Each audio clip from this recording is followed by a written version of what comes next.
பாய்ந்தமிழ் சாரல் வழங்கும் கவிதை பயிலரங்கு.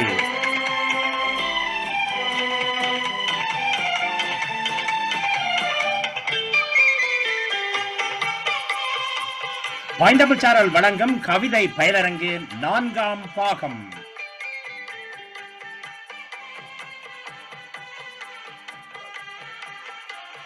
கவிதை பயிலரங்கு 4ஆம் பாகத்தில் மண்மணக்கும் கவிதைகள் என்ற தலைப்பின் கீழ் யாழ் மண்ணின் கவியரசர் பேச்சாளர் திரு சோப்பா அவர்கள், சோமசுந்தரம் பிள்ளை பத்மநாதன் அவர்கள் எம்மோடு யாழ் மண்ணிலிருந்து இணைந்திருக்கின்றார். இன்று 24ஆம் திகதி மார்ச் மாதம் 2024 உங்கள் அனைவரையும் சந்திப்பதை எட்டு மட்டற்ற மகிழ்ச்சி அடைகின்றோம்.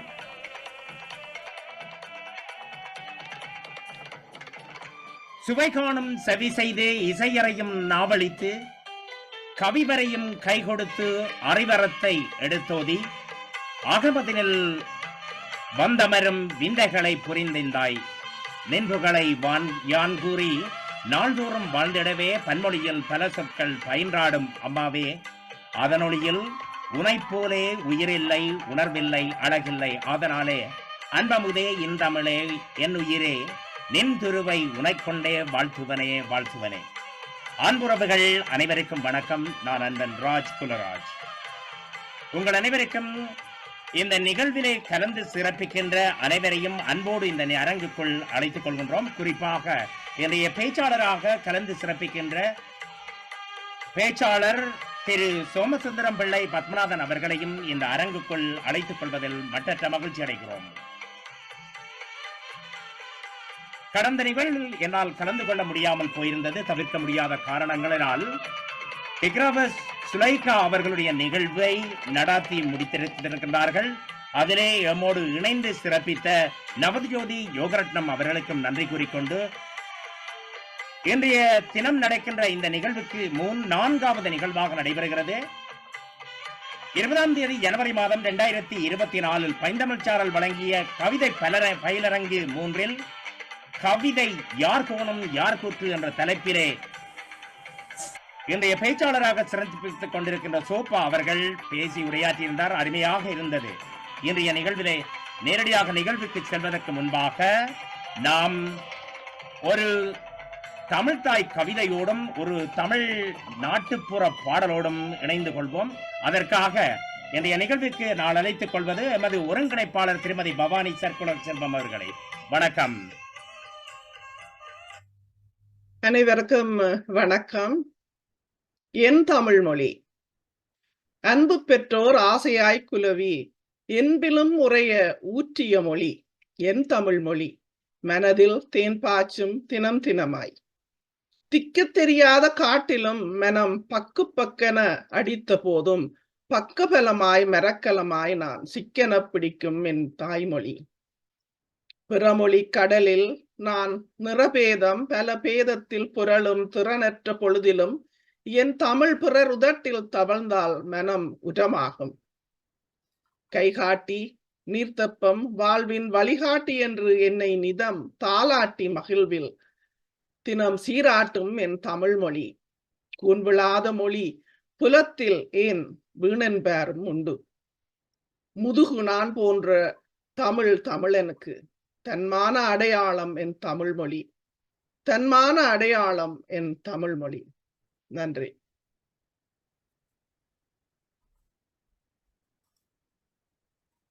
அடுத்த பாடல் நாட்டார் பாடல்.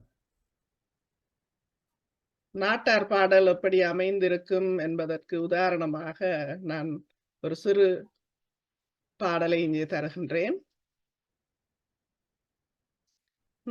தந்தன தான தந்தன தான தந்தன தான தன தந்தினான தந்தன தான தந்தன தான தந்தன தான தன தந்தினான.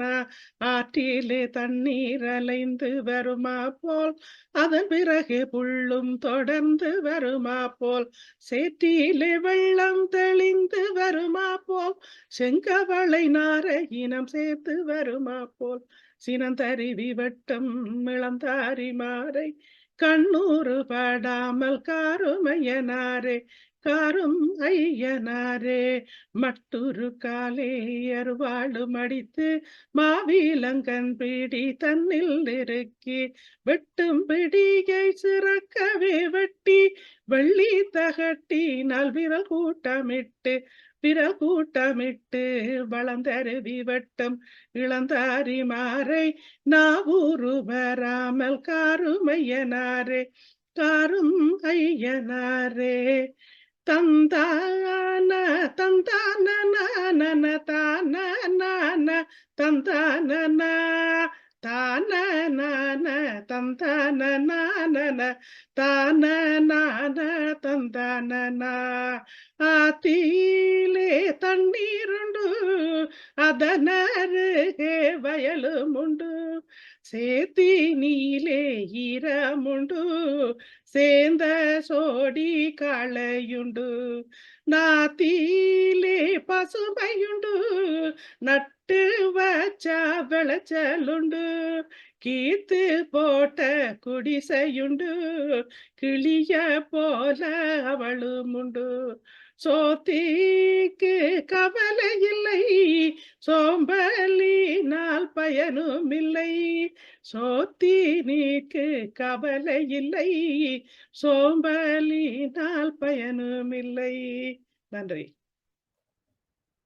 போகாதே போகாதே என் கணவா பொல்லாத சொற்பணம் வந்து விடும். போகாதே போகாதே என் கணவா பொல்லாத சொற்பணம் வந்து விடும். சாகாமல் என்னோடு வாழும் ஐயா இந்த சண்டையும் பேச்சையும் தள்ளும் ஐயா. சாகாமல் என்னோடு வாழும் ஐயா இந்த சண்டையும் பேச்சையும் தள்ளும் ஐயா. வணக்கம் திருமதி பவானி சர்க்கண செல்வம் அவர்களே. நேரடியாக நிகழ்வுக்குள் செல்வோம். ஏட்டுக்கல்வி பெரும்பாலும் இல்லாத நாட்டுப்புற மக்களிடையே எழுதா கவிகளாக தொன்று தொட்டு வழங்கி வரும் பாடல்கள் எல்லா மொழிகளிலும் உள்ளன. பாடல்கள் மட்டுமன்றி கவிதைகள், பழமொழிகள் போன்றனவும் உள்ளன. தமிழ் மொழியிலே இத்தகைய இலக்கியத்தை குறிப்பதற்கு நாட்டார் பாடல்கள், நாடோடி பாடல்கள், கிராமிய பாடல்கள், பாமரர் பாடல்கள், மக்கள் கவிதைகள், எழுதா கவிதைகள், வாய்மொழி இலக்கியம், பொதுமக்கள் இலக்கியம், நாட்டார் இலக்கியம், நாட்டிலக்கியம் என்பன போன்ற பெயர்கள் வழங்கி வருகின்றன. பொதுவாக நோக்குமிடத்து இப்பாடல்கள் நாட்டுப்புறங்களில் வாழும் எழுத்தறிவில்லாத பேரறியா கவிஞர்களால் படைக்கப்பெற்றவை என்னும் கருத்தே இப்பெயர்களில் இளையோடி இருப்பதை காணலாம்.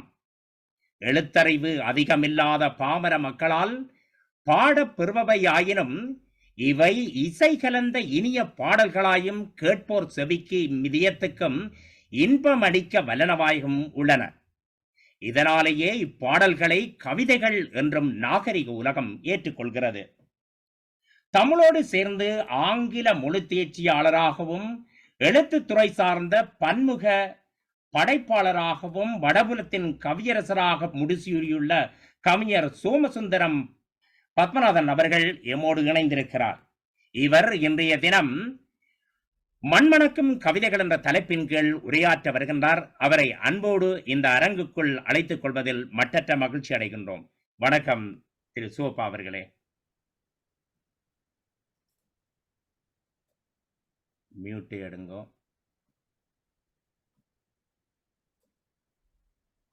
உங்களுடைய ஒளிவாங்கிய சரி செய்து கொள்ளுங்க. இருக்க உங்களோட வீடியோ அது ஏதோ ஒரு சிக்கல், குரல் வந்தால் சரிதானே. சரியா ஏதோ ஒரு சிக்கல் எங்களுக்கு தெரியும் இந்த பிரச்சனை இருக்குதுன்னு. என்னென்னால் என்னுடைய நண்பர் மாணவர் ஒருவருடைய ஃபோன் மூலம்தான் இதற்கு நான் வளமையாக கொண்டு வருகிற ஃபோன் வரையில்லை. அது ஒரு பிரச்சனையும் தெரியாது.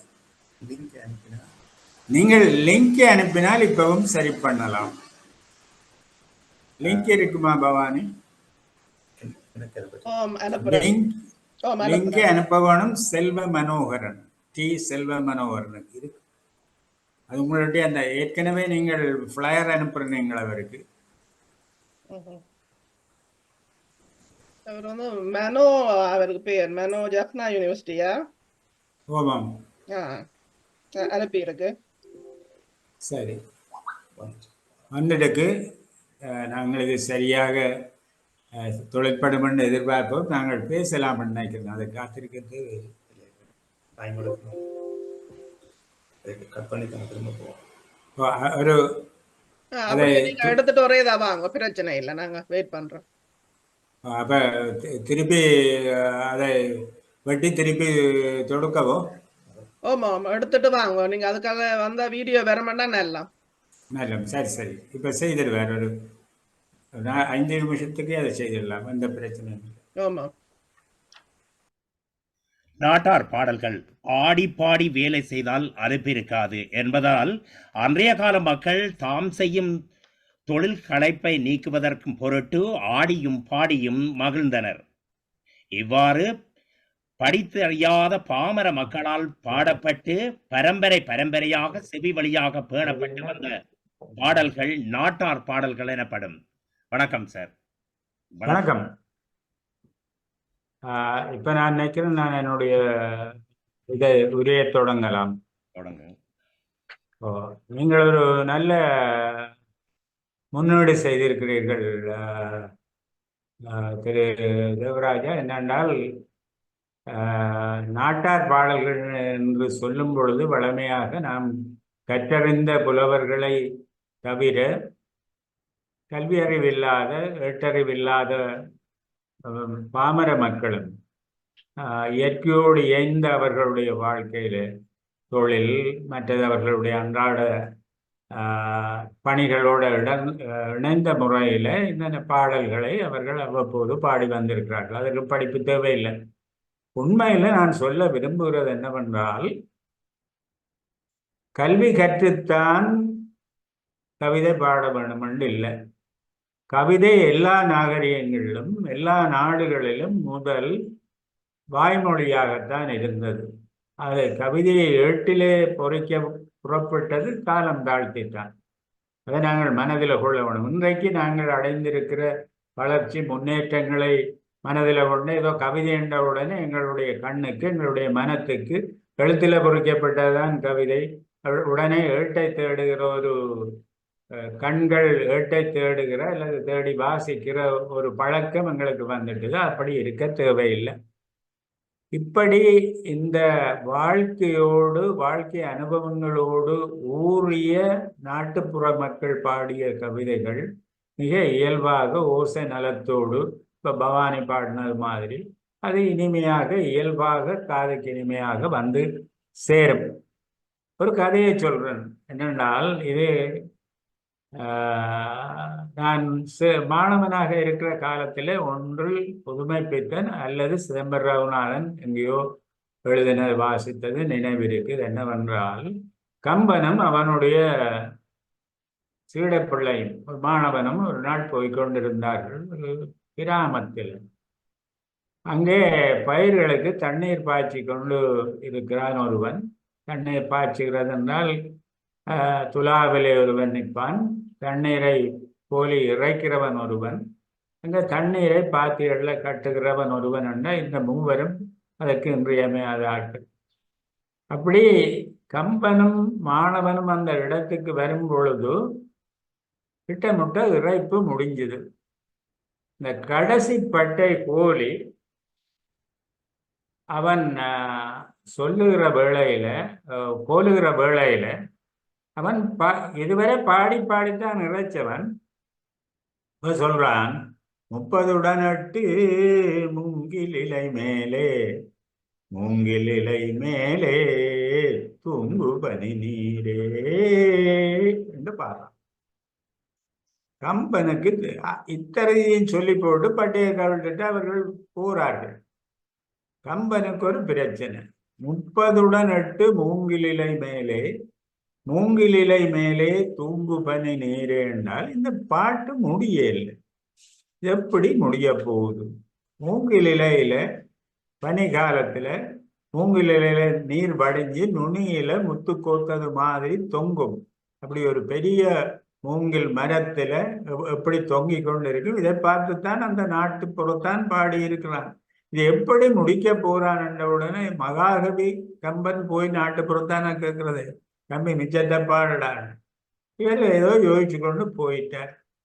என்ன செய்தார் என்றால், அடுத்த நாள் காலையில இவன் இறைக்கிற நேரத்துக்கு வந்து காத்திருக்கிறார். அங்கே ஒரு புறம் வேற ஏதோ ஒரு ஒரு சாட்டுல வந்த மாதிரி காத்து இந்த இறைப்பு நடந்து கொண்டிருக்கு. அவன் பாடுகிறான், 30 மூங்கில் இலை மேலே.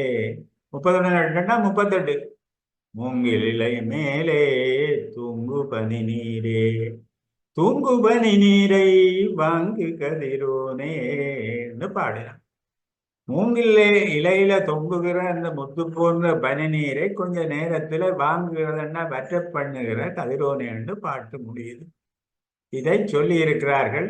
இது ஒரு புனைவாக இருக்கலாம், கர்ண பரம்பரையா இருக்கலாம். இப்படி சொல்லி இருக்கிறார்கள். என்னென்றால், வாழ்க்கையோடு இந்த நாட்டார் பாடிய பாடல்கள் இணைந்தன. இன்னும் சொல்ல போகிறதா இருந்தால், குழந்தை பிறந்ததில் இருந்து கடைசியாக வளர்ந்து தொழில் புரிந்து திருமணம் புரிந்து பிள்ளைகள் பெற்று முதிர்ச்சி அடைந்து உடல் தளர்ந்து நோயாளியாய் விழுந்து இறந்து மயானத்துக்கு போகும் வரை தமிழர்களுடைய வாழ்க்கையில பாட்டு இடம்பெறும்.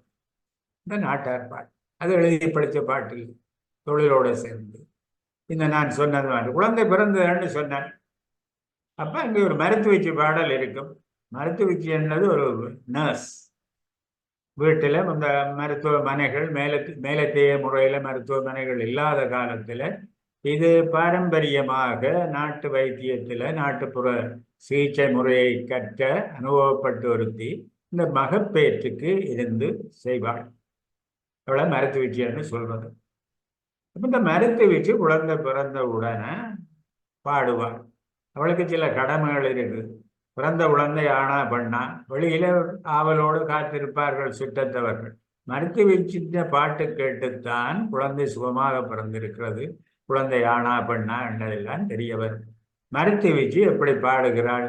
இஞ்சி பொதியோடும் வந்தீரோ தம்பி, இஞ்சி மலை நாடும் கண்டீரோ தம்பி, மஞ்சள் பொதியோடும் வந்தீரோ தம்பி, மஞ்சள் மலை நாடும் கண்டீரோ தம்பி, உப்பு பொதியோடும் வந்தீரோ தம்பி, உப்பு மலை நாடும் கண்டீரோ தம்பி. அப்ப வெளியில இருக்கிறவர்களுக்கு தம்பி பிறந்திருக்கிறான் மருத்துவச்சி பாடுகிறாள் என்று அவர்கள் குதூகலப்படுவார்கள். ஆண் பிள்ளை பிறந்தவுடனே பழைய காலத்திலே ஆண் பிள்ளைக்கு ஒரு தனி இப்போ இருக்குன்னு நினைக்கிறேன், மாச்சையிட்ட தவிர மற்ற வேளையில இருக்கு. அப்ப அவர்கள் கூரையில தட்டுவார்களாம், ஒரு சிக்னல் கொடுக்கிறது என்னன்னா பிறந்தது ஆண் பிள்ளைன்னு சொல்லி. இப்படி குழந்தை பிறந்தவுடனே பாடுகிறது இந்த பாட்டு. உங்களுக்கு தவிர்க்க முடியாதபடி தெரியும், தாலாட்டு பாட வேண்டி இருக்கும். குழந்தை பிறந்து அதுக்கு அதனுடைய பருவங்கள் ஊடாக வரும். உடம்பு பிரட்டி நிற்கும், உடம்பு பிடிக்கிறான்னு சொல்லுவார்கள். உடம்பு பிரட்டி இருக்கும், அதுக்கு ஒரு மாதம் செல்லும். குழந்தை அதற்கு பிரகாரமாக தளவில் இருக்க தொடங்கும். இருக்க தொடங்க அதுக்கு ஒரு பேலன்ஸ் இல்லாமல் அடிச்சு கொண்டு விழும், ஆளும். எல்லாத்தையும் தாய் பார்த்து கொண்டிருப்பாள், பாட்டி பார்த்து கொண்டிருப்பாள், வேண்டிய இதெல்லாம் செய்வார்கள். அப்ப தாலாட்டு பாடுவார்கள். எப்படி? மாமி அடிச்சாளோ மாதாளம்பூ கம்பால, பாட்டி அடிச்சாளோ பால் வார்க்கும் சங்கால, பச்சை இழுப்பை வெட்டி பால் வடிய தொட்டில் கட்டி, தொட்டிலுமோ பொன்னால அப்பனுக்கு தொடுகைரோ முத்தால, முத்தளப்பான் செட்டி முடிதரிப்பான் ஆசாரி.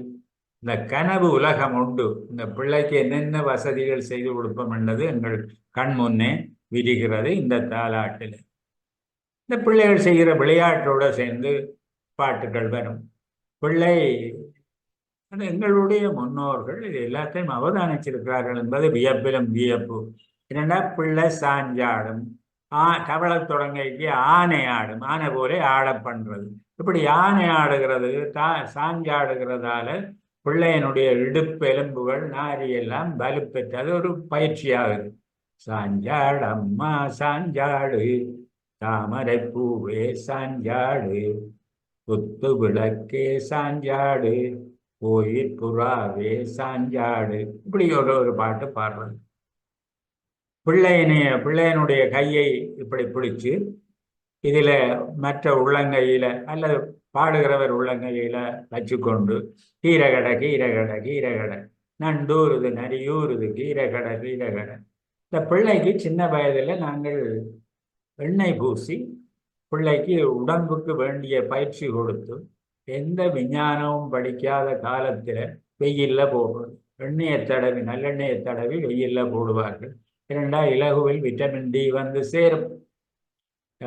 உடம்புக்கு உடல் உறுப்புகளுக்கு நல்ல பயிற்சியாகும். அப்படி பயிற்சியிலே அதிகமாக அம்மாவை விட பாட்டி தான் செய்வார். இந்த பிள்ளைன்ற மூக்கு கொஞ்சம் பிடிச்சி தடவி விடுறது. அப்படித்தான் மூக்கு நல்ல கொஞ்சம் பொழிப்பாக புனைப்பாக இருக்கும். நாய்க்கு மூக்கு இல்லை, நரிக்கு மூக்கு இல்லை, நான் பெத்த மனுக்கு மூக்குவா மூக்கு, இப்படி சொல்லி பாடுவார்களாம். பாடி பாடி செய்வார்கள் என்று இருக்கு. அப்ப இதுல இருந்து இதுவரை நான் சொன்னதுல இருந்து குழந்தை பிறந்து வளர்ந்து தவழ்றதுக்கெல்லாம் எல்லாவற்றையும் விரிவாக சொல்ல இல்லாத பாட்டுகள் இருக்கும். இதெல்லாம் இயல்பாக போய்கொண்டிருக்கும். அடுத்த கட்டமாக நான் சொல்ல விரும்புகிறது, இளைஞர்கள் இளம்பருவத்தினர் பாடுகிற பாட்டுகள், நாட்டார் பாடல்கள். அப்ப பருவத்துக்கு ஏற்ற அந்த காலத்துல என்னுடைய தொல்காப்பியத்தில் 16 வயது உள்ளவன் 12 பிராயத்தாளை விரும்புவான், காதலிப்பான், மனம் புரிவான். இதுதான் அப்ப இருந்த ஏஜ் லிமிட். அப்ப இந்த இளைஞன் பாடுகிறான். எப்படி பாடுகிறான் என்றால், உயர பறக்கின்ற ஒரு கோடி நங்கிழங்காள் தாழப்பறவீரோ என் தங்க வண்டார் போன வழி. நங்கிணம் என்றது இலக்கியத்தில் உள்ள நாகணவாய் புல்லு, மைனா என்று சொல்லுவோம் உங்களுடைய காலம்.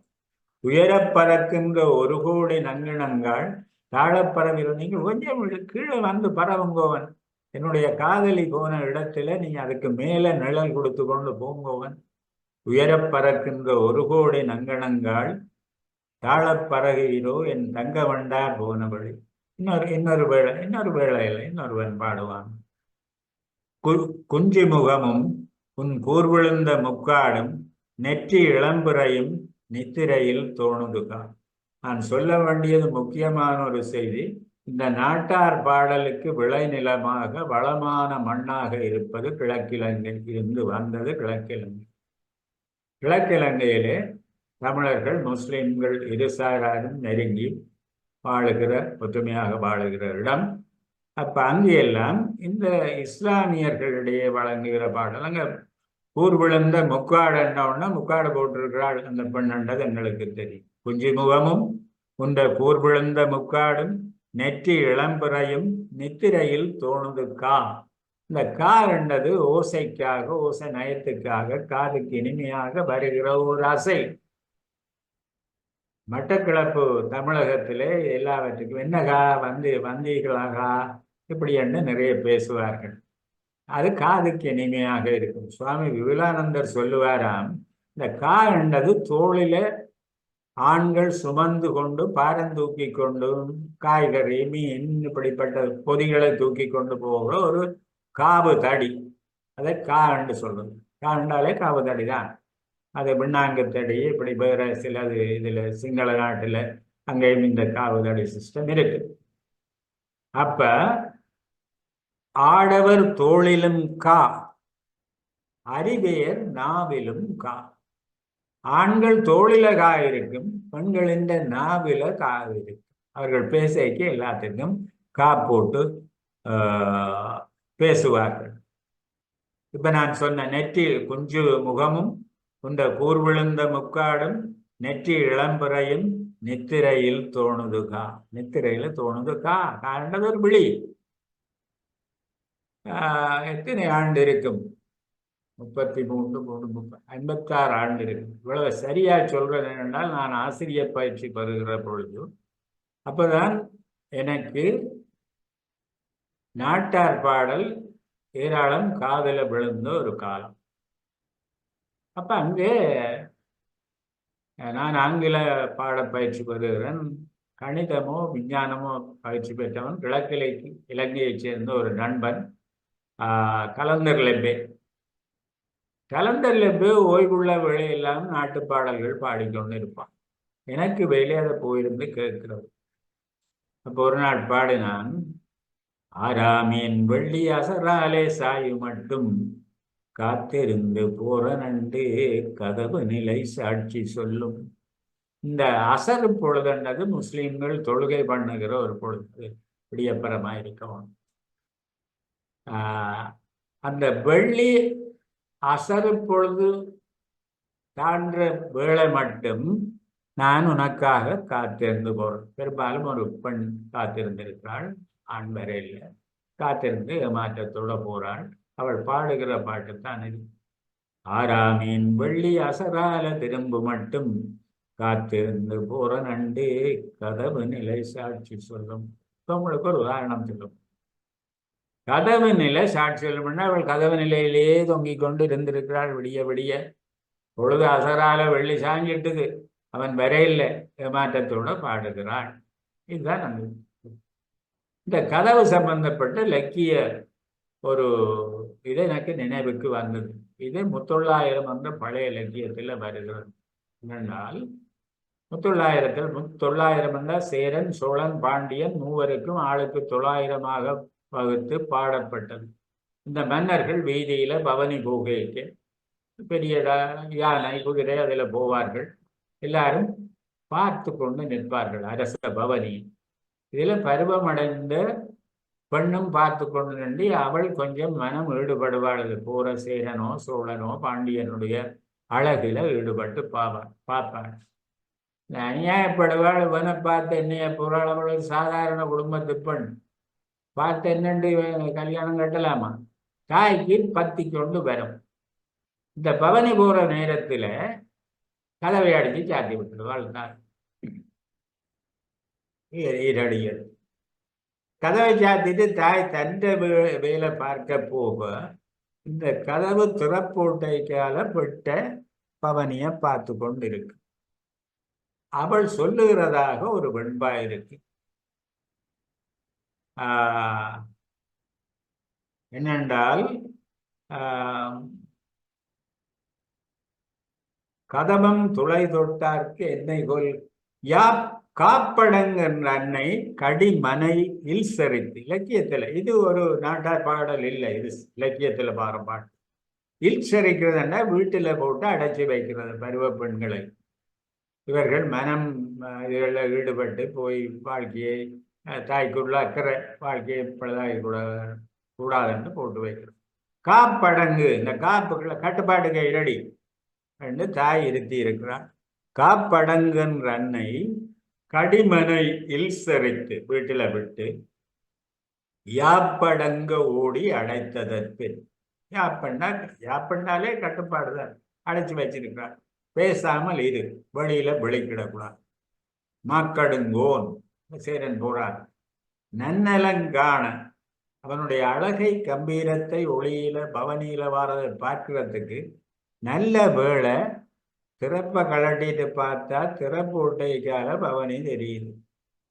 அப்ப இந்த பெட்டை சொல்றாள், நன்னலங்கான கதவம் துளை தொட்டார்க்கு என்னை கொல் கைமாறின. இடையிலே இந்த ஆசாரி கதவிலே ஒரு திறப்பு வைக்கிற ஓட்டையை வச்சானே, அவனுக்கு நான் என்ன நன்றி சொல்லலாம் என்று பாடுறதாக 900 வருகிறது.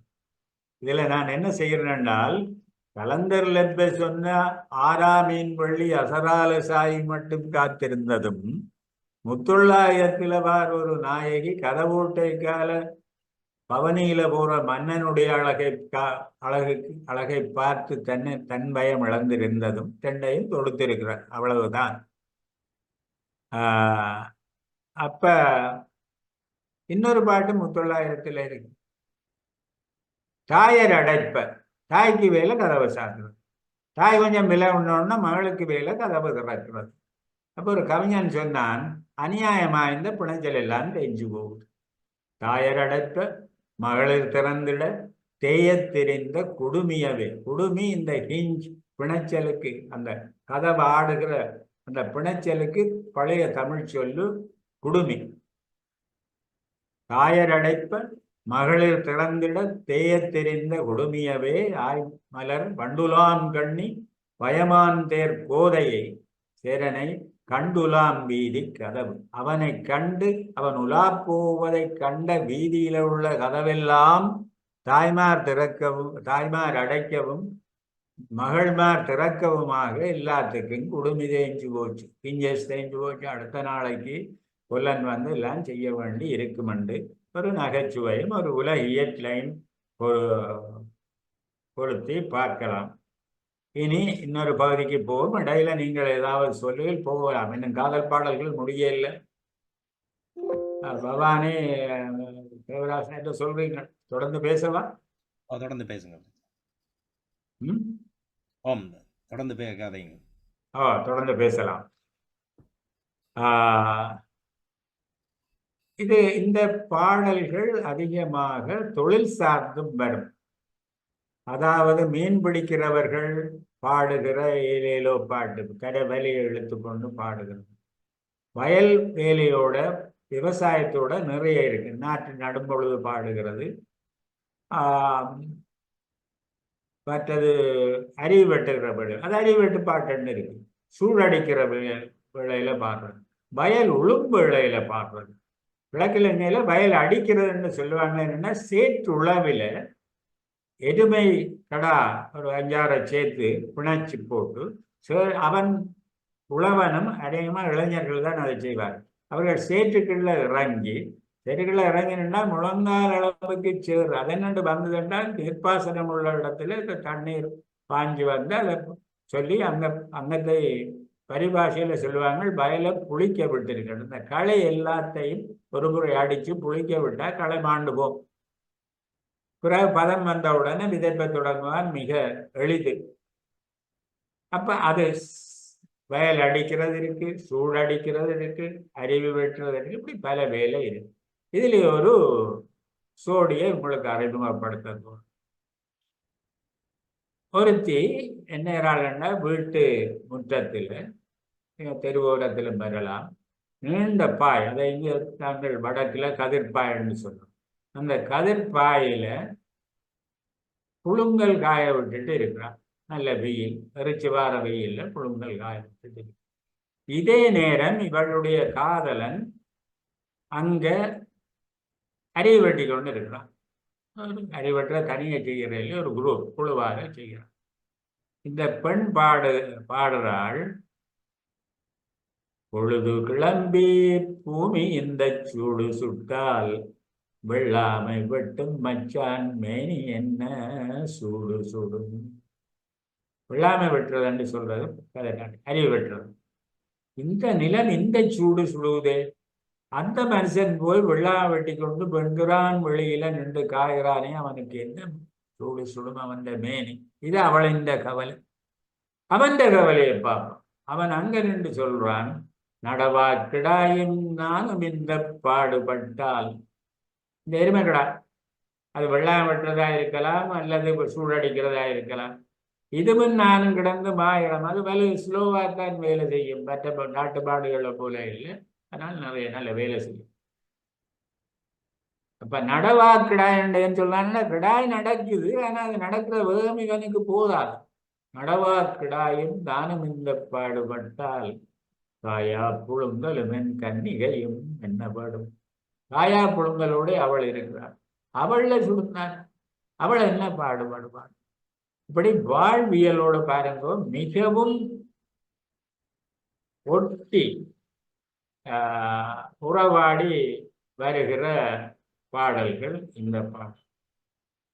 இந்த காதலர்களுக்கு இடையில தூதும் இருக்கும். எல்லா வேளையிலும் சந்திக்க இயலாது. இது இருக்கும், என்ன கட்டுப்பாடுகள் இருக்கும். இந்த கட்டுப்பாடை மீறுற வழிகளும் இருக்கும். கட்டுப்பாடை மீறுற வழி ஒன்று சொல்லிடு.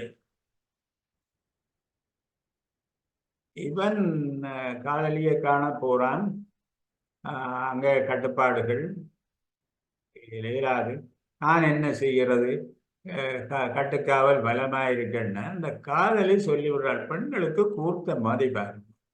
காதலி சொல்றாளாம், வெற்றிலையை கைப்பிடித்து வெறும் பிளகை வாயிலிட்டு, சாட்டில்லாட்டி சாவில்லைன்னு சொல்லுவார்கள். நீ என்ன எனக்கு கட்டுப்பாடு அங்கே இருக்கு, நியாயப்படுத்தி இருக்கு, தாய் இருக்கிறான்னு எல்லாம் சொல்லி கொண்டிருக்கிற.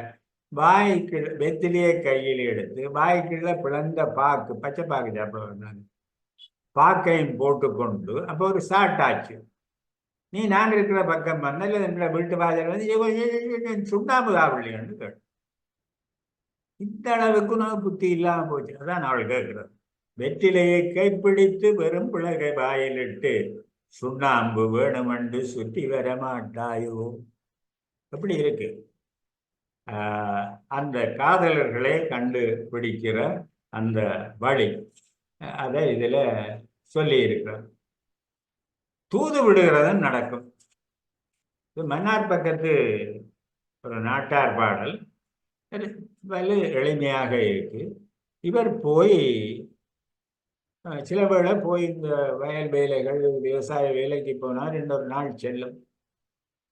இவள் காத்து கொண்டு இருப்பான். அவன் போய் பட்டியோட இருப்பான், அல்லது தொழில் செய்ய இருப்பான், காவலுக்கு இருப்பான். என விஷயம் நடக்கலாம்.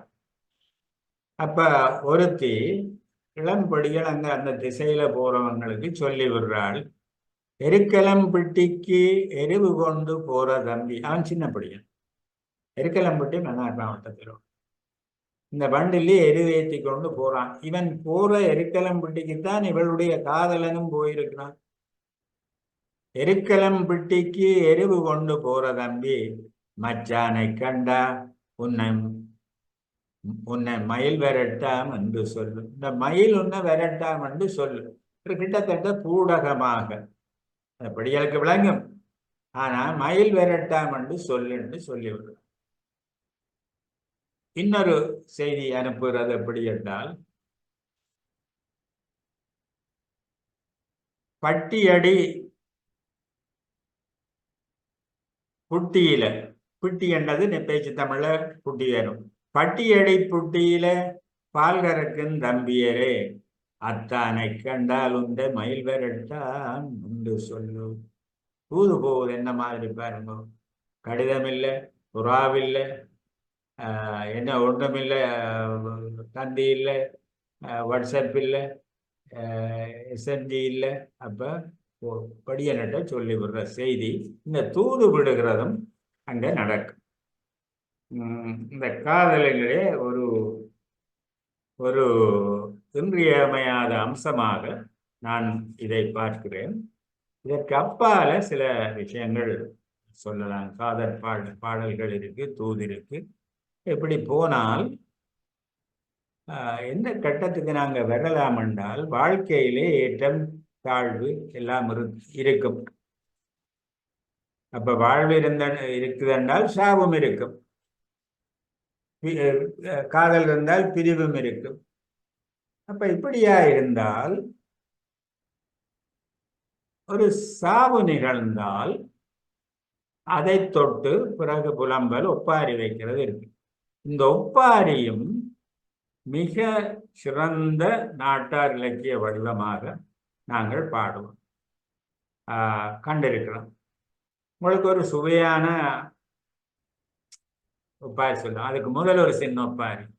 ஓடி எல்லோ வந்துடுவன் உங்கள் ஒழுங்கை தெரியாது, பாய்ந்தெல்லோ வந்துடுவன் உங்கள் படலை தெரியாது. செத்து போறான், என்ன செய்கிறது? இது ஒரு வேலை எளிமையான ஒரு ஒப்பாரி. நடைமுறையில நாங்கள் நேரே அறிந்த அல்லது நண்பர்கள் அறிந்த ஒரு ஒப்பாரி சொல்ல போறோம். என்னென்னால், இந்த போர்க்காலம் இருந்தது. போர்க்காலத்துல பாதைகள் மூடப்படும் திடீர். அதாவது பாதை வடக்கில இருந்து வன்னியை தாண்டி தெற்குக்கு போற பாதை சிலவள முகமாலையில, சிலவள யானகரவில அப்படி அங்க மூடப்படும். அநேகமா பிற்காலத்துல போர் வேகம் கொண்ட காலத்துல முகமாலையில மூடிடும். சில வேளை நாள் கணக்கா வாரக்கணக்கா மூடி இருக்கும். பிறகு எல்லாரும் கட்டி குளறி வடக்கில் உள்ள மக்களுக்கு உணவு போலையான கட்டுப்படுத்தி திறந்து விடுவாங்க. இப்படியான ஒரு சூழலை கற்பனை பண்ணும்போ, ஒரு மூதாட்டி, உண்மை சம்பவம், அவளுடைய மருமகன் வன்னியில இறந்து போறான். அற்பாயுள்ள இறந்து போறான். செத்த வீட்டுக்கு போகலாது. அவன் மண்டதீவை சேர்ந்தவன். மண்டதீவில இந்த செத்த வீட்டுக்கு போன என் நண்பர் இந்த ஒப்பாரியை கேட்டு வந்து குறிச்சு வச்சு, நண்பர் சிவலிங்கராஜா பேராசிரியர் சிவத்தம்பிக்கு சொல்லி இருக்கிறார், இப்படி எல்லோ சார் ஒரு ஒப்பாரி உதவி எழுதித்தாண்டு சிவத்தம்பி எழுதி எடுத்த ஒப்பாரின்னா பாருங்க விட்ட மதிப்பா இருக்கும். அந்த ஒப்பாரி எப்படி வருகிறது அந்த சூழ்நிலையே உங்களுக்கு சொல்லி இருக்கணும். பாதம் முடியாச்சு, குடாநாடு வேற, தண்ணி வேற, தெற்கு வேற, அப்படியா கிடக்கு. ஊரோ இரண்டாச்சு, ஊடே கடலாச்சு. விளங்குதான், ஊர் ரெண்டு பட்டு போச்சு, இடையில கடல், ஆனகரவு கடல், என்ன கிடாலி கடல் இரண்டு போறது. ஊரோ இரண்டாச்சு, ஊடே கடலாச்சு, கட்டாளும் சேவர்கள் இங்க கால் வழிய கை வழிய. கட்டாளம் சேவர் என்ன, ரெண்டு பக்கம், இந்த பக்கம் இயக்கம் நிக்குது, அந்த பக்கம் ஆமி நிக்குது. இந்த சேவர்கள் கட்டுப்பாடுகளோட, பதிவுகளோட, கையெழுத்தோட, பாசோட, ஐசிஎட்டு நிக்கிறாங்க. கட்டாளும் சேவர்கள் இங்க கால் வழிய கை வழிய, விட்டா நான் வந்திருப்பன் உன் அழகு முகம் கண்டிருப்பன். மருமகன் உன்னை வந்து கடைசி அதுதானே ஒருவனுக்கு கிடைக்க செய்கிற கடைசி மரியாதை, நான் பார்த்திருப்பேன். ஓடுகிற தண்ணியில ஓலை விட்டாய் என்று சொன்னால் ஓலை வந்து சேரும் முன்பு ஓடோடி வந்திருப்பேன். ஓடுகிற தண்ணியில ஓலை ஒன்று விட்டிருந்தால் ஓலை வந்து சேரும் முன்பு ஓடோடி வந்திருப்பேன். பாத்தீங்களா எப்படி இருக்குது மண்மணக்கிற பாடல்கள். ஒப்பாரி என்றதோட இனி இதுல நான் நிறைய சொல்லலாம். தொழில் சார்ந்த பாட்டுக்கள், மற்றது மீனவர்களுடைய பாட்டுக்கள், மற்றது கொஞ்சம் வேடிக்கை பாட்டுக்கள். ஒரு வேடிக்கை பாட்டு சொல்றேன். ஏண்டி குட்டி, சின்ன பிள்ளைகளை வச்சுக்கணும். ஏண்டி குட்டி என்னடி குட்டி இந்நேரம் மட்டும் என்னடி செய்தார், அம்மி அடியில கும்மி அடிச்சன் சும்மாவா சும்மாவா இருந்தேன். பிள்ளை மார்மோட சொல்றேன். ஏண்டி குட்டி என்னடி குட்டி இந்நேரம் மட்டும் என்னடி செய்தார், அம்மி அடியில கும்மி அடிச்சன் சும்மாவா இருந்தேன். ஒரு சொல்வார், பாம்பு குட்டிக்கு பல்லு விளக்குனன் சும்மாவா இருந்தேன். இப்படி என்னால் வேடிக்கை பாட்டுகள், நொடி பாட்டுகள் இருக்கு. வசந்தன் பாட்டு ஒன்று, அதுல இந்த வசந்தன் பாட்டு நான் பார்க்கிற அளவுல கொஞ்சம் இலக்கிய தரம் வாய்ந்த கற்றறிந்தவர்களால இயற்றப்பட்டிருக்குமோன்னு எனக்குடைய எண்ணம். அதிலே ஒன்று முயிற்று வசந்தன் என்று கிழக்கில வழங்கும். முசுருன்னு சொல்லும், அது முயிறு. அந்த முசுறு ஒரு சிவப்பெரும்பு இனம், அது கொஞ்சம் கடிக்கும். அப்ப அது கூடு கட்டி இலைகளை சுத்தி வளைச்சு கூடு கட்டி இருக்கும். அதுல ஏதன் நாவல் பழம் முழுக்க போனால் அது வந்து மொய்க்கும், கடிக்கும். இதை வச்சு அதை வச்சு பாட்டு இருக்கு. அண்ட முலாவிய நாவல் ஒரு அங்கொரு அந்த முலாவிய நாவல் ஒரு அங்கொரு இது ஆய்ந்திட போனேன் பத்தி போல் வருகிறது முருகு இந்த பண்ட படுமே துளையடி செய்யல யாரு, அப்படி என்ன இந்த முசிட்டு வசந்தன் இருக்கு. இன்னொன்று இது என்ன சொல்லலாம், எங்களுடைய வலி வடக்கில குறிப்பாக கட்டுவன் பகுதியில வீரபத்திர வசந்தன் என்னொன்று இருக்கும். அதுவும் படித்தவர் எழுதினது தான். அது நாட்டார் பாடல் இதுக்குள்ள வராது, ஆனால் அது நாட்டார் நாடகம் கூத்து இதுகளுக்குள்ள வாரது. என்னுடைய பேராசிரியர் தான் சண்முகலிங்கன் அதை மிகவும் பல இடங்கள்ல உணர்ந்து அதை போர்க்காலத்திலே அந்த பக்கத்து மக்கள் இடம்பெயர்ந்த பிறகு கொண்டு வந்து சில இடங்கள்ல குடும்பிராய், யாழ்ப்பாணம் போல இடங்களில் அதை அரங்கேற்றி வைத்து அதை அந்த கலை அருகாமல் காப்பாற்றும்படி அவருக்குரியது. அதை வீரபத்திர வசந்தன் இருந்தது. இப்படி தொடங்கும், எனக்கு ஞாபகம். செக்கரஞ்சதைக்கணிந்து தீச்சி சூழ வேலணிந்து வீரபத்திர வசந்தன் வாரார் பார் மின்னே முக்கணாதி கற்பகப்பு. எனக்கு பொழுதும் பாடலை சொல்லக்கூடாது அன்று சொல்லி அந்த வீரபத்திரன் வார கோலத்தை இந்த வசந்தன் தருவோட பாடுவார். இப்படி நிறைய இருக்கு.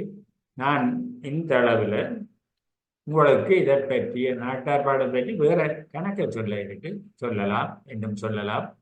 நீங்கள் ஏதாவது கேட்க விரும்பினால் அல்லது நீங்கள் அவதானித்த விஷயங்களை சொல்ல விரும்பினால் சொல்லுங்கள்.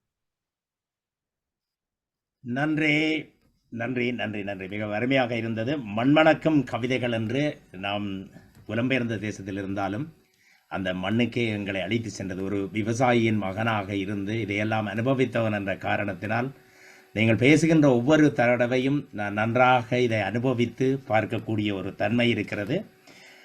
இந்த வகையில் உங்களுடைய நேரத்தை பொருட்படுத்தாமல் பைந்தமிழ் சாரலுக்கு இதுவரை பல பேச்சாளர்களை நாம் அழைத்திருக்கிறோம். அந்த வகையில் நீங்கள் தான் இப்படி முன்னணியில் இருக்கிறீர்கள்.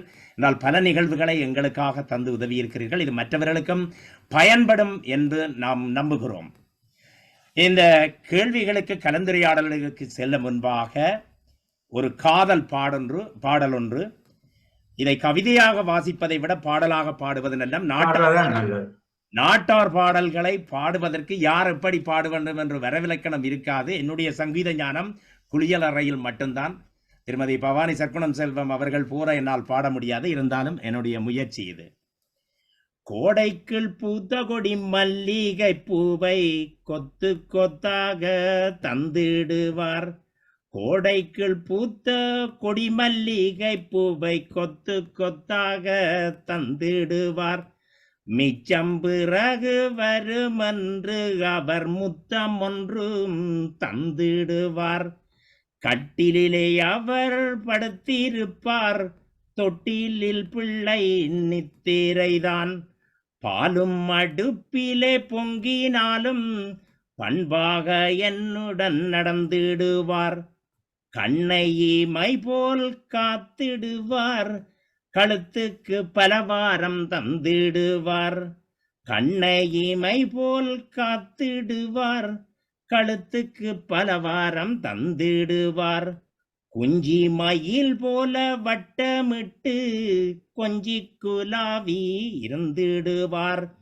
ஊரும் உறவும் உறங்கிடும் வேளை ஊரும் உறவும் உறங்கிவிடும். உந்தி இருந்து என்னை பார்த்திடுவார். உந்தி இருந்தெனை பார்த்திடுவார். சத்தியமாக சொல்லுகிறேன் உத்தமரல்லோ என் கணவர். சத்தியமாக சொல்லுகிறேன் உத்தமரல்லோ என் கணவர். இது ஒரு காதல் பாடல். இந்த பாடலோடு இன்றைய நிகழ்விலே திரு சுமந்திரம் பிள்ளை பத்மநாதன் அவர்கள் விரைவாக செல்ல வேண்டியிருப்பதால் நேரடியாகவே ஒரு கலந்துரையாடலுக்கு வருகிறோம். குறிப்பிட்ட பேரை இருக்கிறீர்கள். இருந்தாலும் ராஜ் குலராஜா என்ற முகநூடாக இப்பொழுது இது நேரடியாக பலர் பார்த்து கொண்டிருக்கிறார்கள். அவர்கள் அனைவரையும் இந்த நிகழ்வினூடாக இணைத்துக் கொண்டு, ஆனால் இந்த சூம் செயலியினூடாக இணைந்திருக்கின்றவர்கள் உங்களுடைய கருத்துக்களை தெரிவிக்கலாம். முதலாவதாக திரு ஆதவன் அவர்களிடம் நாம் இந்த அழைப்பை ஏற்றுக்கொண்டு இணைத்துக் கொள்கிறோம். வணக்கம். வணக்கம். வணக்கம் சார். வந்திருப்பவர்கள் எல்லாருக்கும் வணக்கம். வழமை போலவே சோபா சாருடைய அருமையான உரை. நாட்டார் பாடல்கள், மண் மணக்கும் பாடல்கள் என்று இது ஏராளம் இருக்கிறது. அதிலே அவர் முக்கியமாக சில நல்ல நல்ல முத்துக்களை பொறுக்கி எங்களுக்கு தந்திருக்கிறார். மிகவும் சந்தோஷமாகவும் அவளுடன் இருக்கிறது. அடுத்தது அந்த கடைசியாக அந்த ஒப்பாரி மண்டதீவுக்குள்ள அந்த இது மிகவும் நெஞ்சை தொட்டது. அவ்வாறு இருக்கும் பொழுது எனக்கு இந்த சந்தர்ப்பத்தில் ஒரு சின்ன ஒரு நிமிஷம் நான் கடன் தாங்க. இது என்னுடைய அப்பா எழுதின ஒரு மண்மணக்கும் பாட்டு ஒன்று, அதை நான் சும்மா வாசிக்கிறேன். இது வயல்கரை மருதநிலத்து காட்சி. ஏரதனில் மாடுகளை பூட்டி வயலில் ஈரமுள்ள போதவற்றை ஓட்டி பார்வுழுது பண்படுத்துவோமே உலகின் ஆருயிர்க்கு வாழ்வுதர நாமே. பாத்தி செய்து நீரைத்து நேற்று பிடுங்கி சேர்த்து மூடி கட்டி வைத்தோம் நாற்று. சேற்றிலந்த நாற்று நடுவோமே சென்னல் தேசமெங்கும் வாழ்வுதர நாமே. ஆற்றிவிட்ட கூந்தலினை போலே காற்றில் ஆடி அசைந்து ஒங்கு பயிரூடே ம்.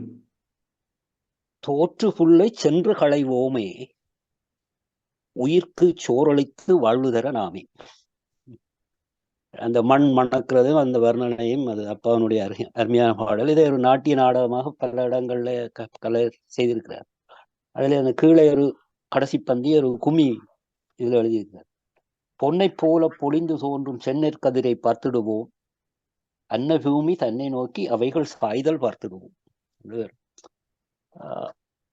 இப்படி அந்த மண் மணக்கிற இதுகள்ல எங்களுடைய காலத்துல அப்பா அண்ண காலத்துல நிறைய பேர் எழுதியிருக்கிறார்கள்.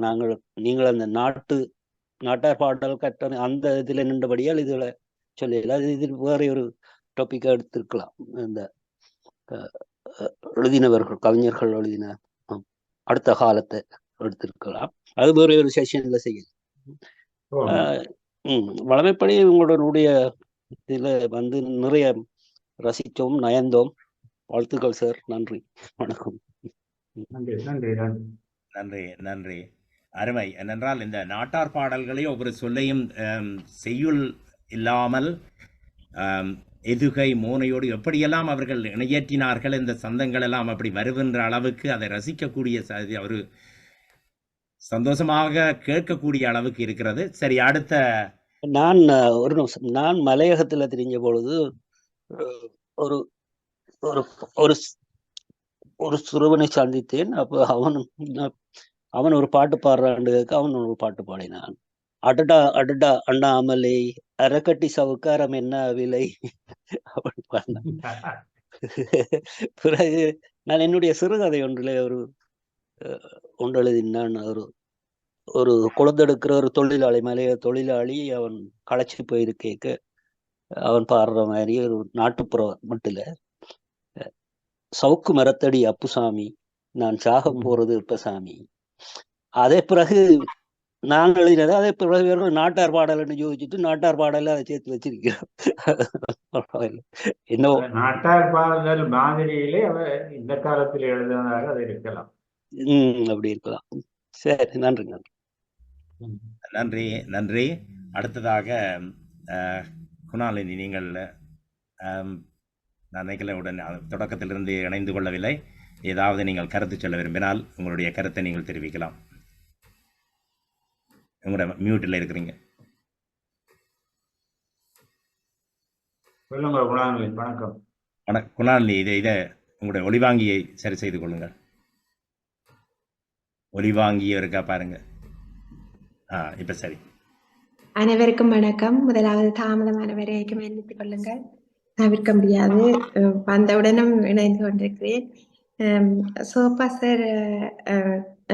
சார் மூலமாக நான் கற்றுக்கொண்ட பாடல்கள் ஒரு முறை சுருக்கமான ஒரு சமரைஸ் பண்ணின போல ஒரு வடிவத்தில் வந்தது போல தான் எனக்கு இருந்தது. நான் செய்த புண்ணியம் அவரிடம் வேறு வேறு நேரங்களில் கேட்டிருக்கிறேன் இந்த பாடல்களை. ஆனால் மிக அழகாக காதல் சுவை, அவல சுவை அனைத்தையும் மிக அழகாக அவர் சொல்லுகிற போது இன்னும் அதை படிக்க வேண்டும் போல தூண்டுகின்ற விதத்தில் இந்த உரை அமைந்திருந்தது. மிக அழகாக இருக்கிறது.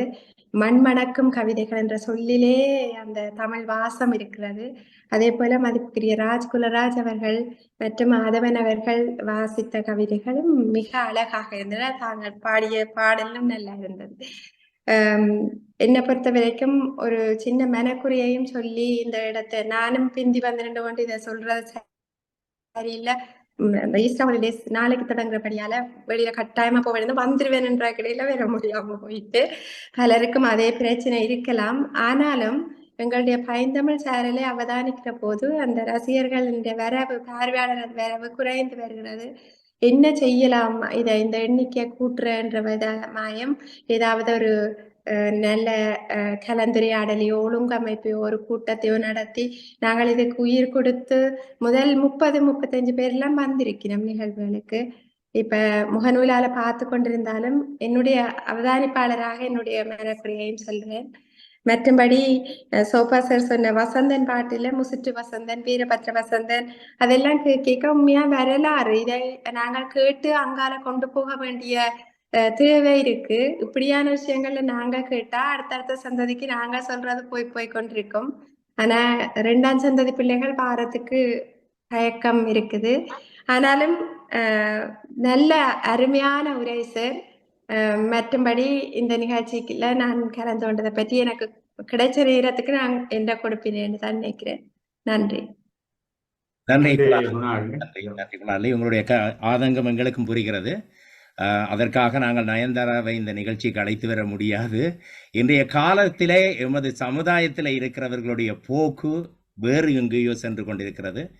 அது அடுத்த சமுதாயத்துக்கு கடத்துவதற்கு நாம் எமது பாடத்திட்டத்திலேயோ அல்லது இப்போ உதாரணமாக நீங்கள் இந்த பாடல்கள் எல்லாம் இலங்கையை பொறுத்தவரையிலே அங்கே இருக்கிற தமிழ் பாடத்திலே இணைக்கப்பட்டிருக்கிறது. நாட்டார் பாடல்கள், இலக்கியம் சம்பந்தமான பாடல்கள் 2015ஆம் ஆண்டுக்கு பிற்பாடு அந்த பாடத்திட்டத்திலே இணைக்கப்பட்டிருக்கு.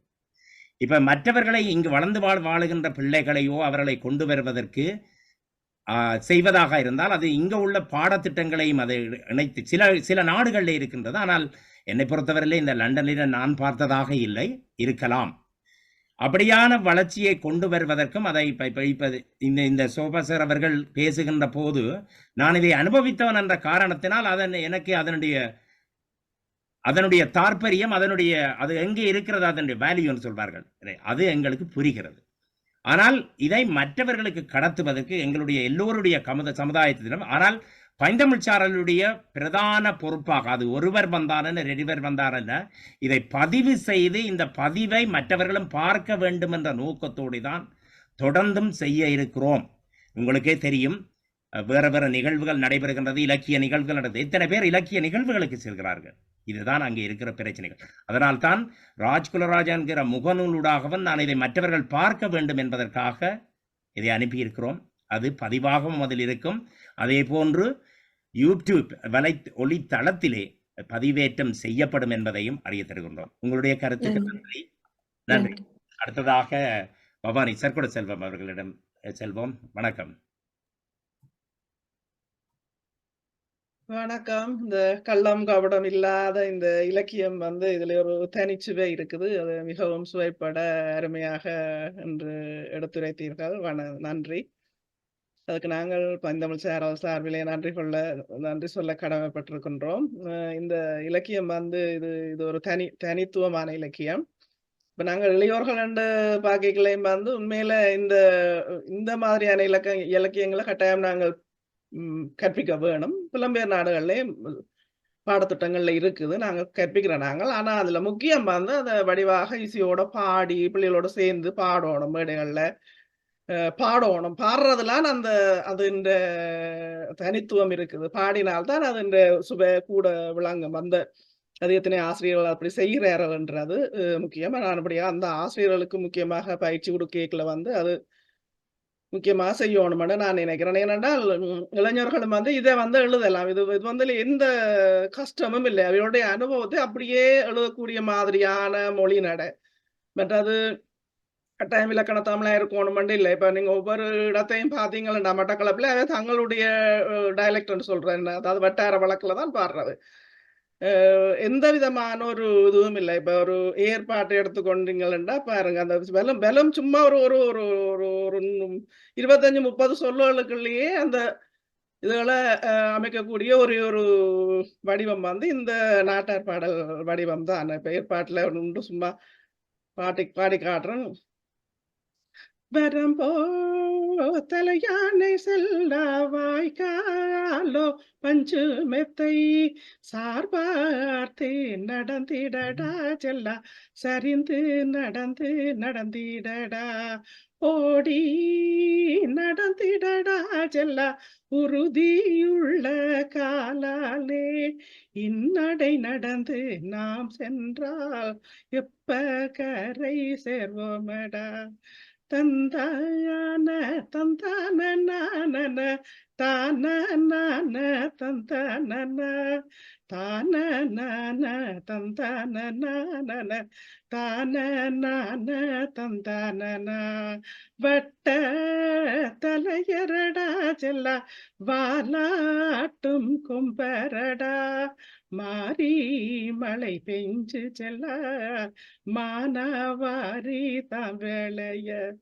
கோடை மழை பெஞ்சு செல்ல கால போக தாம் வேளைய சாமி துணையும் உண்டு செல்ல பூமி துணையும் உண்டு வெள்ளியால் சுள்ளாணி செல்ல வெங்கலத்தால் மதியாணி கடுகி கடுகி நட கண்டே கலப்பையுமே பதிஞ்சிடட்டும் உச்சி வெயில் இப்போ செல்ல ஓகாரமாகுதடா. இதுல எந்த விதமான கஷ்டமும் இல்லை, யாரும் எழுதக்கூடியது. நம்முடைய இளையோர்களுக்கு கட்டாயம் கற்பிக்க வேண்டிய ஒரு அருமையான கலை என்று தான் நான் சொல்லுவேன். இதுல எனக்கு கதைச்சொன்றுக்கெல்லாம் நேரம் இல்லை. ஆனா அந்த சார் சொன்ன மாதிரி மட்டக்களப்பு நிறைவாக ரெண்டொரு விஷயம் சொல்ல விரும்புகிறேன். இப்ப நீங்கள் இப்பொழுது தெரிவித்த கருத்து புலம்பெயர் தமிழர்களுடைய 3ஆம் தலைமுறை சொல்லுங்க, இந்த பிள்ளைகளுக்கு எங்களுடைய பாரம்பரியம், எங்களுடைய முதுசம் என்ன, கலைகள் எங்கள்கிட்ட என்ன இருக்குன்னு சொன்னால் நாங்கள் சொல்லக்கூடாது கர்நாடக சங்கீதம் இருக்கு, பரதநாட்டியம் இருக்கு, அவை அது கிளாசிக்கல், அது செவ்வியல் கலைகள். ஆனால் நாட்டு மக்களிடையே இருந்து அவர்களிடையே இருந்து வந்த கலைகள் என்று சொன்னால் இந்த நாட்டார் பாடல்கள் இதே போல சிலது இருக்கு, நிறைய இருக்கு. இவற்றை கற்பிக்கிறதுல உள்ள ஒரு சிரமம் என்னன்னா பவானி சொல்லி இருக்கா.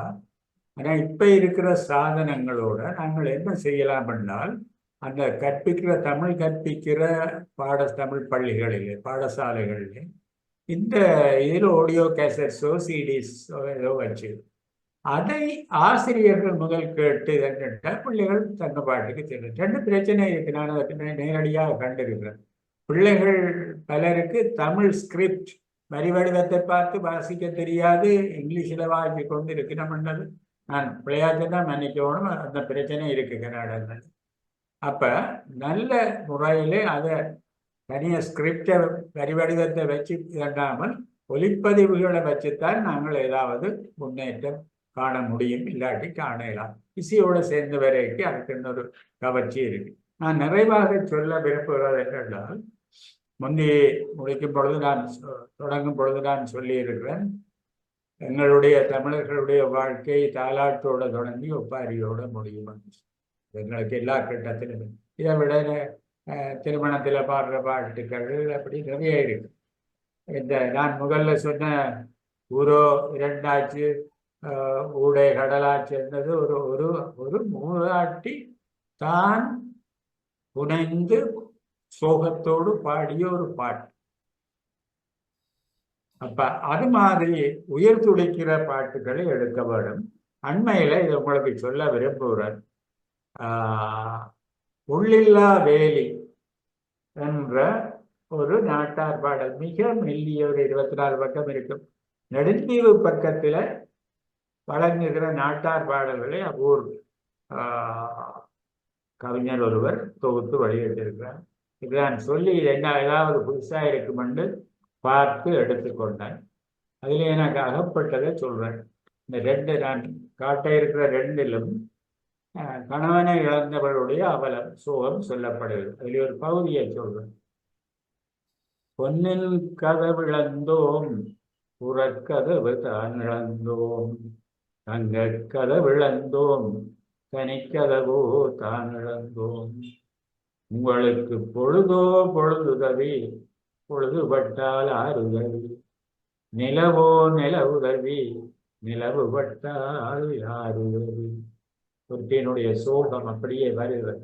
இந்த சோகம் எங்களுடைய தமிழ் சமூகத்திலே கைம்பெண்ணாகி போனால் அவளுடைய வாழ்க்கையே முடிந்து விட்டதுதான் இருக்குது. மரபணம் அது கேட்டு பாரதிதாசன் எவ்வளவோ சொல்லி இருக்கிறார். பிறடகன்ற அன்றிலை போல் மனைவி செத்தால் பெருங்கிழவன் காதல் செய்ய பெண் கேட்கின்றான், பாடாத பூ போன்ற மங்கை நல்லாள் மணவாளன் இறந்தால் பின் மணத்தல் தீதோ, பாடாத தேனீக்கள் உலவாத்தங்கள் பசியாத நல்வயிறு பார்த்ததுண்டோ.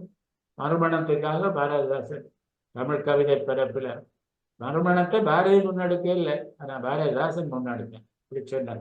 அப்ப இந்த பெண் மறுமண வாய்ப்பு இல்லாமல் தனித்திருக்கைக்கு என்ன துன்பம் இருக்கின்றது இந்த நடுந்தீவுல கிடைச்ச ஒரு பாடல்ல சொல்லுங்க. ஆரை தஞ்சம் என்பேன் அந்நியரை தஞ்சம் என்பேன், எவரை தஞ்சம் என்பேன் வெளியாரை தஞ்சம் என்பேன், ஆளில்லா வேலி என்று அடர மிதிப்பினமே, முள்ளில்லா வேலி என்று முறிய மிதிப்பினமே. இது கொஞ்சம் அந்த ஒரு கைம்பெண் இருக்கிறாள், அவள் தனிச்சவள் என்றால் அவளை அனுகூலமாக அவளுடைய தனிமையை பயன்படுத்த ஆண்கள் தயாராக இருப்பார். இன்னொன்று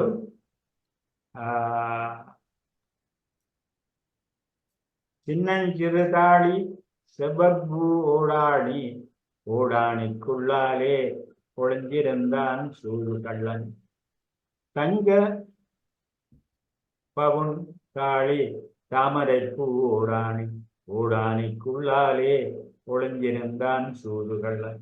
வேறொருவன் இவளுடைய தனிமையை, இவள் தனித்திருக்கிறதை தனக்கு வாய்ப்பாக பயன்படுத்தி அவளுடைய கற்பை கவர காத்திருக்கிறதை இந்த பாடல் சொல்லி, இது ஒரு புதுக்க கிடைச்சது. இப்ப நான் சொல்ல வருகிறது என்னவென்றால், இவை எங்களுடைய முதுசம், எங்களுடைய செல்வம். ஏற்றளவில் மகாகவிகள் செய்தவைக்கு நித்திய வாழ்வு கிடைச்சி விட்டது. இப்படிப்பட்ட பாடல்கள் சில வேளை காலப்போக்கில் நாங்கள் பேணாவிட்டால் அழிந்து போகும். குறிப்பாக நான் திரும்ப சொல்றேன், கிழக்கிழங்கையில நிறைய பாடல்கள். ஒரு குறிப்பை சொல்லலாம், கன பாடல்கள் மிக வெளிப்படையாக காதலை தெரிவிக்கிற பாடல்கள் கிழக்கிழங்கையில இருக்கு. சிலது நான் இந்த சபையில சொல்ல முடியாத அளவு உள்ள பாடல்களும் இருக்கு.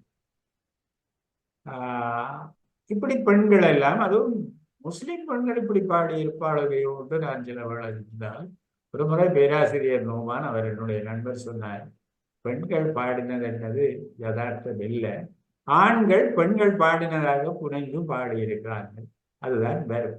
அதாவது வாழ்க்கைக்கு சகல அம்சத்திலும் போய் நிற்பான். வயல் வேலையில இதுல முறை கேட்க, சூழடி கேட்க, பொலி தூற்றேக்கு எல்லாத்திலும் நிற்பான். அவன் சிலதை இப்படித்தான், ஒரு பெண் தனக்காக காத்திருக்கிறாள், இங்கே இருக்கிறாள், இவன் புனைந்து சொல்லி இருப்பானே ஒழிய பெண் அப்படி வெளிப்படையாக அதுவும் முஸ்லிம் சமூகத்தில் பேசியிருப்பாள் என்று சொல்லி இல்லாதது பேராசிரியர் ரூபான் கேட்டார். இதை விட நான் கிழக்கிழங்கையை பற்றி நிறைய சொல்லி இருக்கிறேன். பன்னி பக்கத்துல நிறைய அங்கே இன்னொரு செல்வம் இருக்கு, பன்னிப்பள் ஒரு இது. பன்றிகள் பயிரை தோண்டி அகழ்ந்து கிழங்குகளை எடுத்து சாப்பிட்டு, இந்த பன்றி சொல்லுகிறதாக வார பாட்டு இது அந்த நாட்டார் பாடல். நெல்லு தின்னும் ஆசையாலே பல்லுக்கில்லு பேர்த்திடாமல் மெல்ல மெல்ல நன்னை தின்னுங்கோ மக்கள், மக்களுக்கு தாய்ப்பட்டு சொல்ல கவனம் தின்னுங்கோணும். இப்படி பன்னிப்பள்ளி இதெல்லாம் நிறைய இருக்கு. நான் மீண்டும் அதைத்தான் சொல்ல முடியும், எங்களுடைய செல்வங்களை இந்த பக்கம் நாங்கள் தலை வைத்து படைக்கணும். ஏனென்றால் இதெல்லாம் காலப்போக்கில் போய்விடும். 3ஆம் தலைமுறைக்கு பிறகு தமிழ் என்னாகும், புலம்பெயர் தேசங்களில் என்ற கவலை எனக்கு உள்ளூர அரித்து கொண்டிருக்கிறது. தேசத்தில் வழங்காலும் அந்த பிள்ளைகளுக்கு தமிழ் இருக்க வேண்டும். உங்களுக்கு தெரியும் யாருடைய கதை? ரூட்ஸ் என்ற கதை அலெக்ஸ் ஹெய்லி என்பவன் எழுதிய, அதை சொல்லி நான் முடிக்கலாம். அலெக்ஸ் ஹெய்லி என்பவன் எழுதிய ரூட்ஸ் என்ற கதை. அமெரிக்காவில் மிகவும் அதிகம் பார்க்கப்பட்ட டிவி தொடர் ரூட்ஸ், வேர்கள். இதை நான் நினைக்கிறேன் என்கே மகாலிங்கமா இருக்கணும், புலம்பெயர்ந்த யாழ்ப்பாணம் தமிழர் ஒருவர் மொழிபெயர்த்திருக்கிறார். 7 தலைமுறைகள் அதுக்கு பேர். இந்த 7 தலைமுறைகள் அந்த அவன் ரூட்ஸ் என்ற பெரிய புத்தகத்தை எழுதினான். பிறகு அந்த ரூட்ஸ் எழுத தான் பட்ட முயற்சிகளை எல்லாம் எடுத்து எழுதியிருக்கு. இதை இன்றைக்கு நற்சிந்தனையாக உங்களுக்கு சொல்றேன். எங்களுடைய ரூட்ஸை நாங்கள் விடக்கூடாது, வேர்களை விடக்கூடாது என்பதற்கு இதை விட பெரிய வாக்கு மூலம் சாட்சியம் என்னால சொல்ல முடியாது. இவன் அமெரிக்காவில் இருந்த ஒரு கலப்பினத்தவன், அதாவது கருப்பர் வெள்ளையர் கலப்பினால வந்த எத்தனையோ 7 தலைமுறை. அவன் ஒரு ஜேர்னலிஸ்ட். ஆங்கிலம் அவனுக்கு தண்ணி வெட்ட பாடு. யுஎன்ல போய் இவன் ஜேர்னலிஸ்டா இயங்கிக் கொண்டு இவனுக்கு ஒரு தாகம், ஒரு ஆவேசம் வந்தது. என்னுடைய ரூட்ஸ் எங்கே என்ற ரூட்ஸ் இவன்கிட்ட இருந்தது எதுவும் இல்லை. பாருங்க, இன்னைக்கு இலங்கையில கூட அடிபடை இனம் எங்கிட்ட அது இல்லை இது இல்லை என்று சொல்லி மனம் வச்சு தேடி முழு சிரத்தையோட தேடினால் உரிமைகளை பெறலாம் என்ற ஒரு நம்பிக்கை இருக்கணும். ஒருத்தர் தரான் சிங்களவன் தரார் என்று வச்சு கொண்டிருந்தா நாங்கள் உருப்பட மாட்டோம். நம்பிக்கை இருக்கணும். இவனுக்கு இருந்த நம்பிக்கை இருக்கணும். குண்டா கிண்டே அவன்கிட்ட இருந்தது 8-10 சொல்லு. இந்த 8-10 சொல்லை அவன் ஆரட்ட படிச்சான் என்றால் தன்னை பேத்தியாரட்ட, பேத்தி யார்கிட்ட படிச்சாள் என்றால் தன்னை பாட்டிட்ட, பாட்டி யார்கிட்ட படிச்சாள் என்றால் அப்படி போனால் 7 தலைமுறையாக ஆப்பிரிக்காவில் அடிமைகளாக்கப்பட்டு அட்லாண்டிக் சமுத்திரத்துக்கு ஊடாக கொண்டு வரப்பட்டு தென் அமெரிக்காவில் புகையிலை தோட்டங்களில் வேலை செய்ய விடப்பட்ட அந்த கருப்பின மக்களுடைய வாரிசு. நான் இதெல்லாம் அழிஞ்சு போகுது, எங்களுடைய அடையாளமே இல்லாமல் போகுது என்று அந்த படிப்பறிவில்லாத ஆப்பிரிக்க இளைஞனோ அவன் வாரிசுகளோ யோசிக்கல, எங்களுடைய அடையாளத்தை விடக்கூடாது. அப்ப என்ன செய்தாள்னா ஒவ்வொருவரும் தன்னுடைய அவர்களை துஷ்பிரயோகம் செய்து வெள்ளையர் மணந்து இப்ப சந்ததி பெருகிட்டது. ஆனால் இந்த கதையை ஒவ்வொரு தாயும் தன்னுடைய பிள்ளைகளுக்கு சொன்னாள்.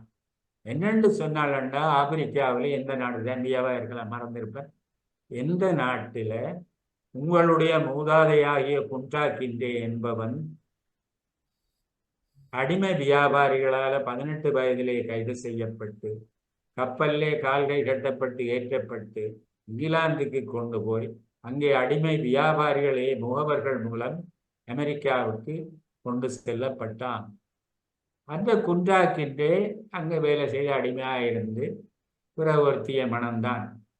அவர்களுக்கு இன்ன பிள்ளைகள், இன்ன பிள்ளைகள், அவர்களுடைய பிள்ளைகள் இன்னார், அவர்களுடைய பிள்ளைகள் இன்னார் என்று 7 தலைமுறை.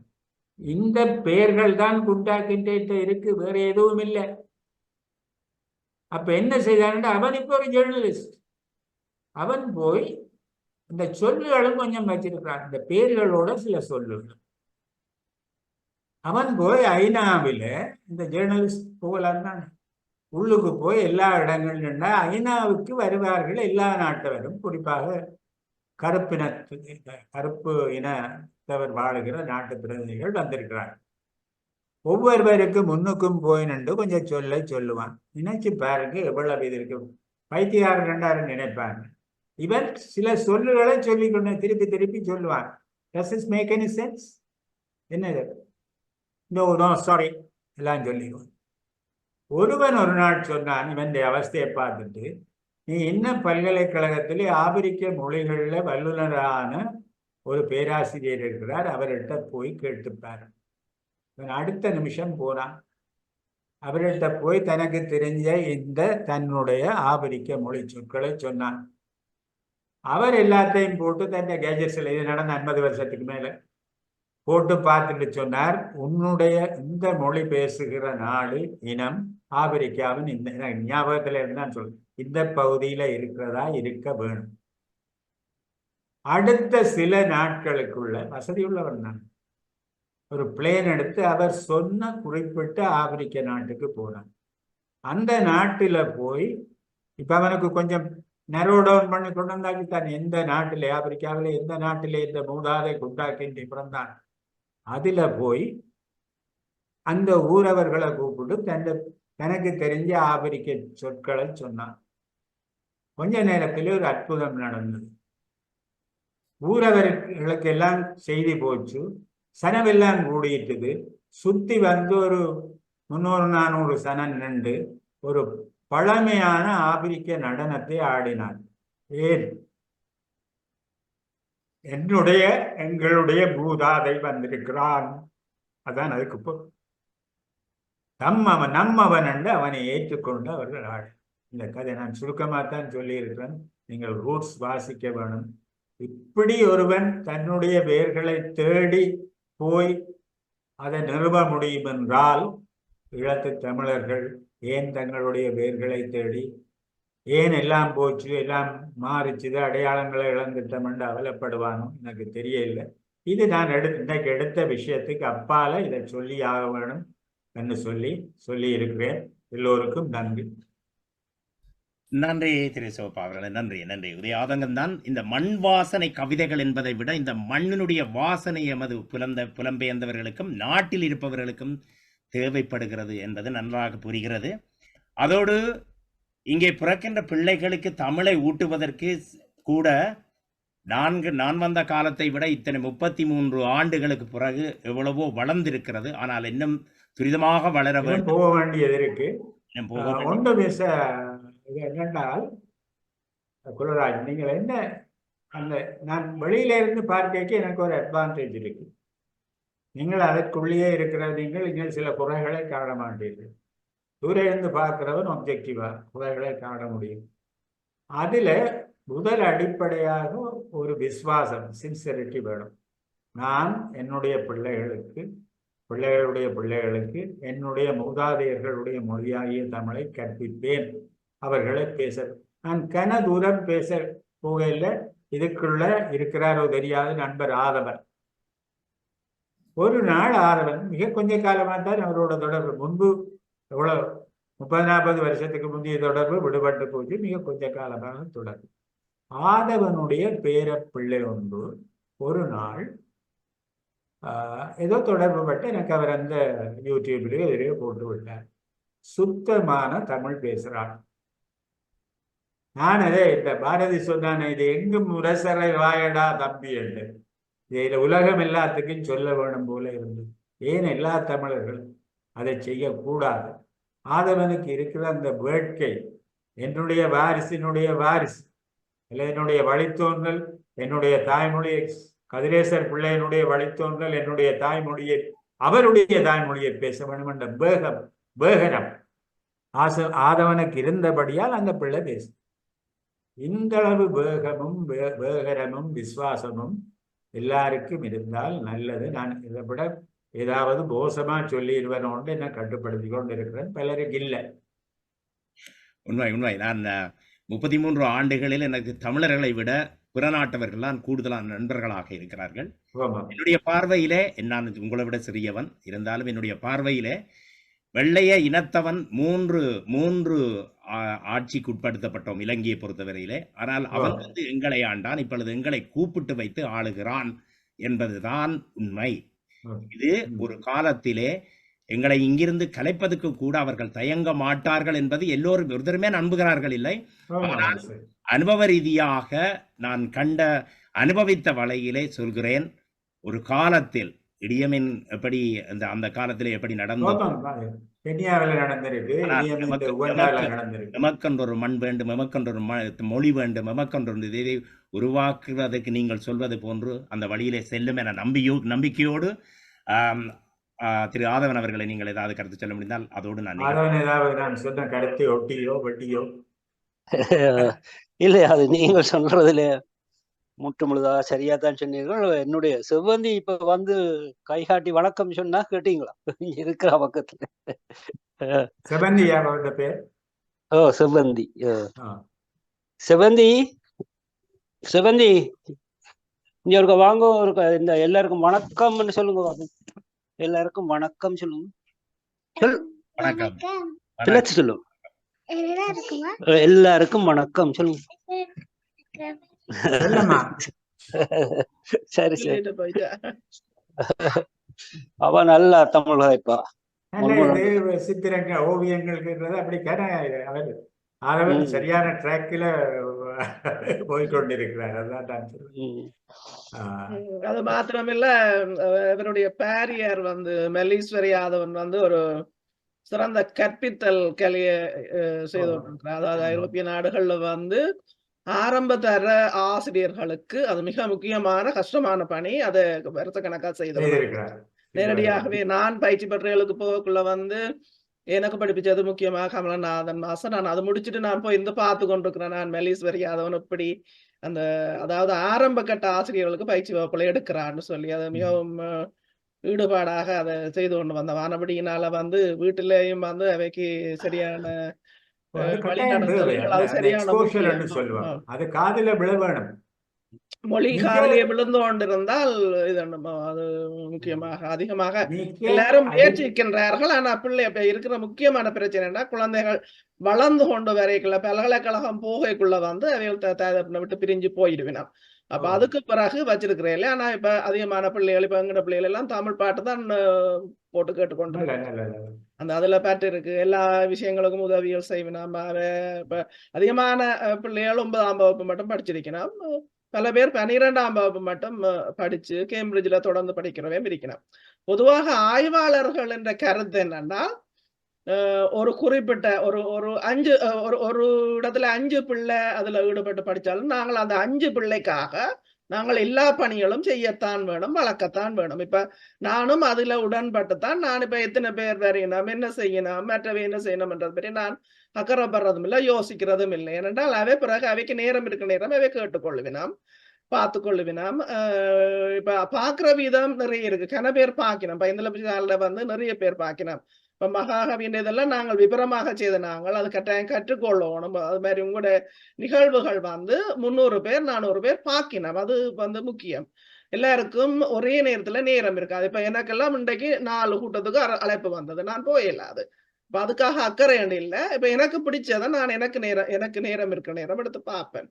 அதுல நாங்கள் கவலைப்படுறதுக்கு இல்லை. ஆனா நான் இப்ப தற்சமயம் அன்ன காலங்கள்ல வந்து புலம்பெயர் நாட்டுல வாழக்கூடிய தமிழ் குழந்தைகளை விட சொந்த நாட்டுல இருக்கக்கூடிய தமிழ் குழந்தைகளை பற்றியும் நான் கூட கவலைப்பட்டிருக்கிறேன். அப்படியே போனா அங்க என்ன மாதிரி போகும் என்று ஆங்கிலத்தோட கலக்கிறதெல்லாம் அங்க கூட இந்தியா இலங்கையில கூட. இங்கே வளர்ற பிள்ளைகள் வந்து எங்களையே திருத்துவாங்க. நாங்கள் ஆசிரியர்கள் தற்செயலாக ஒரு ஆங்கில சொல்லு பாவிச்சா பேசுவினோம். நாங்க விளங்கப்படுத்துறதுக்கு ஒரு டச்சு சொல்ல பாவிச்சா கட்டாயம் பேசுவினோம். மீன் அப்படி என்னவர்கள் கலந்து கதைக்க மாட்டார்கள். தமிழ் என்றால் தான். இப்ப எனக்கெல்லாம் வீட்டு ஆக்கள் வந்தாங்க, பிள்ளைகள் சின்ன பிள்ளைகளா இருக்க வாருங்கள், வணக்கம், தேநீர் இறந்துகின்றீர்களா, குளிர்பானம் இறந்துகின்றீர்களா, அப்ப தமிழாக்கள் சிரிப்பினா சிரிச்சோன்னா அவைக்கு கொஞ்சம் கூச்சம் வந்துடும். அப்ப எங்களுக்கு வேற விதமான சிக்கல்கள் இருக்கு. அவைக்கு இந்த நாட்டுப்புற தமிழ் தெரியாது, இலக்கண தமிழை கதைச்சோன்னு தெரியும். அதிகமான பிள்ளைகள் அப்படி நிறைய கதைச்சோன்னு இருக்கலாம். நாங்கள் இப்ப வேற யாராவது கருத்தை சொல்ல இருந்தா சொல்லலாம், இல்லாட்டி நாங்கள் சேரும் போகணும். நன்றி. முடிவுக்கு வரலாம். நன்றி. நாங்கள் ரவு செய்யலாமோ வேற ஆமாம். சொல்லாட்டு. நன்றி.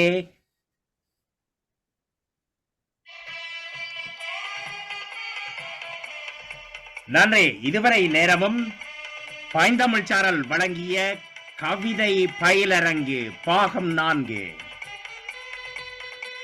மண்மணக்கும் கவிதைகள் என்ற தலைப்பினூடாக யாழ் மண்ணிலிருந்து நம்மோடு இணைந்து சிறப்பித்திருந்தார் கவிஞர், எழுத்தாளர், ஒரு பேராசிரியராக இருந்து பல வழிகளிலும் சமுதாயத்துக்காக பணியாற்றி கொண்டிருக்கும் திரு சோமசுந்தரம் பத்மநாதன் அவர்களுக்கு பைந்தமிழ் சாரல் சார்பிலே எமது மனமார்ந்த நன்றியை தெரிவித்துக் கொள்கின்றோம்.